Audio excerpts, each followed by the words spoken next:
మనం బాగుంది, బాలయ్య గారి నటన బాగుంది, బాలయ్య గారి నటన ఎప్పుడు బాగానే ఉంటుంది. నాకు ఇటీవలే ఒక్క విషయం చెప్పి నేను ముగిస్తాను. ఇటీవలే నాలో సనాతన ధర్మ బీజ జ్ఞానాన్ని నాటి ఇటీవలే నన్ను వదిలి వెళ్ళిపోయిన మా నాన్నగారికి అత్యంత ప్రీతిపాత్రమైన నటుడు నందమూరి బాలకృష్ణ గారు.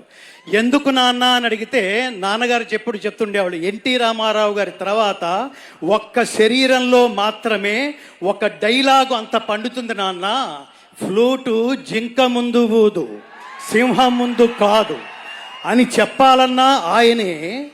రెండవది మనకు అర్థం కాకపోవచ్చు, వాగర్ధావివ సంపృక్తౌ వాగర్ధ ప్రతిపత్తయే జగతః పితరౌ వందే పార్వతీ పరమేశ్వరవు. అది కూడా అంతరమ్యంగా అంత భక్తి పారవశ్యంతో ఇమిడిపోయేది ఒక్క బాలకృష్ణ గారి నటనలో మాత్రమే, ఆ శరీరంలో మాత్రమే, ఆ జన్మకి మాత్రమే. కాబట్టి పరమేశ్వరుడు ఇంతమంది నిగర్వి ఇంతమందికి ఈ కాంబినేషన్లో ఒక ధర్మాన్ని నిలబెట్టడం కోసం బోయపాటి శ్రీనివాస్ గారు నాతో మాట్లాడుతున్నప్పుడు ఈ సినిమా సారాంశం అంతా 4 ముక్కల్లో ఏమిటో తెలుసా మిత్రులారా? దైవ ప్రతివాడు గుర్తు పెట్టుకుని ఆచరించవలసింది దైవభక్తి, దేశభక్తి, కర్తవ్య నిష్ఠ, నిష్కామ కర్మ. దానికోసం ప్రాణత్యాగం చేసినా కూడా ఓకే అన్నాడు పరమాత్ముడు. శ్రేయాన్ స్వధర్మో విగుణ పరధర్మా స్వనుష్ఠితాత్ స్వధర్మే నిధనం శ్రేయ పరధర్మో భయావహ. మీలో ఎంతమంది హిందువులు ఉన్నారంటే చాలామంది చేతులు ఎత్తుతాం.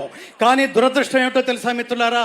కాశ్మీర్లో ఇటీవల పాయింట్ బ్లాంక్లో గన్ పెట్టి నువ్వు హిందువా అని అడిగితే నేను హిందువునే అని చెబితే 26 మందిని చూస్తుండగా కాల్చిపారేశారంటే సనాతన ధర్మానికి కేంద్ర బిందువైన భారతదేశం, రాముడు పుట్టిన దేశం, కృష్ణుడి పుట్టిన దేశం, ధర్మం ప్రపంచానికి పంచిపెట్టబడిన ఈ దేశంలో హిందువా అని అడిగి మరీ చంపేశారంటే హిందువులు ఉన్నట్టా లేనట్టా?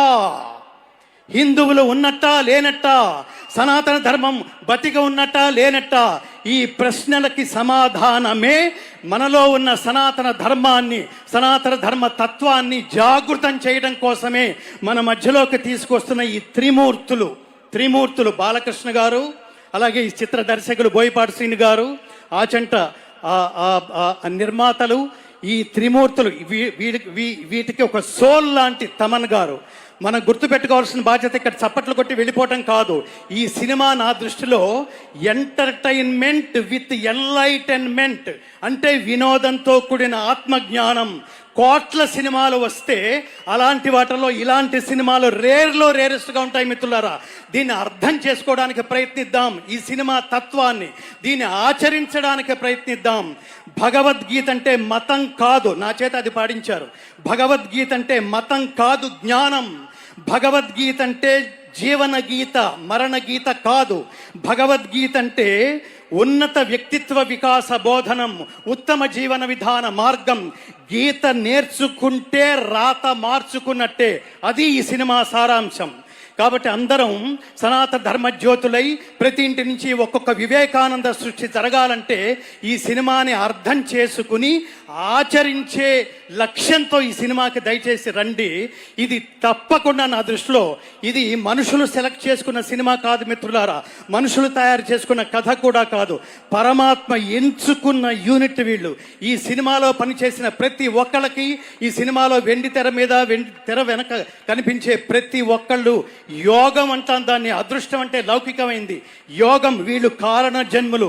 ఇలాంటి సినిమాలు మళ్ళీ మళ్ళీ మళ్ళీ మళ్ళీ రావాలని, ఇలాంటి సినిమాలు కరెక్ట్గా లైన్లో నాకు అనిపిస్తోంది. ఈ ఆవేశంలో ఇట్లాంటి సినిమాలు బోయపాటి శ్రీని గారి దర్శకత్వంలో లైన్లో 10 సినిమాలు వస్తే భారతదేశంలో సనాతన ధర్మం సెటరైట్ అయిపోతుంది మిత్రులారా.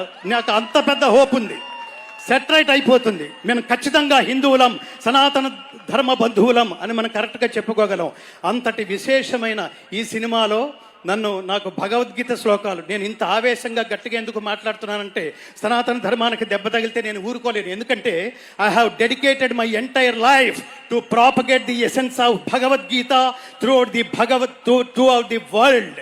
ప్రపంచానికి భగవద్గీత సారాంశాన్ని స్వార్థరహిత ఉత్తమ సమాజం నిర్మించబడడానికి భగవద్గీత ప్రచారమే నా జీవితంగా మలుచుకున్న వ్యక్తిగా బాధ్యతగా ఈ వేదిక మీద నేను మాట్లాడే అవకాశం ఇచ్చినందుకు, భగవద్గీత శ్లోకాలు నా చేత ఈ సినిమాలో ఒక కీలకమైన సందర్భం కోసం నా చేత పాడించినందుకు ముఖ్యంగా తమన్ గారికి నేను ప్రత్యేకమైన కృతజ్ఞతలు తెలియజేసుకుంటూ, జై బాలయ్య, జై బాలయ్య.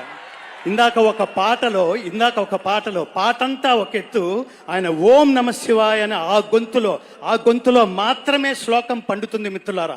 శతాయుష్మాన్ భవ, శతమానం భవతి, శతాయు పురుష శతేంద్రియ ఆయుష్యేవేంద్రియే ప్రతిష్టతి, సంపూర్ణ పరమాత్మానుగ్రహ ప్రాప్తిరస్తు. అందరూ చెప్పండి, జై శ్రీరామ్, జై శ్రీకృష్ణ, ఓం నమ శివాయ, భారత్ మాతాకి.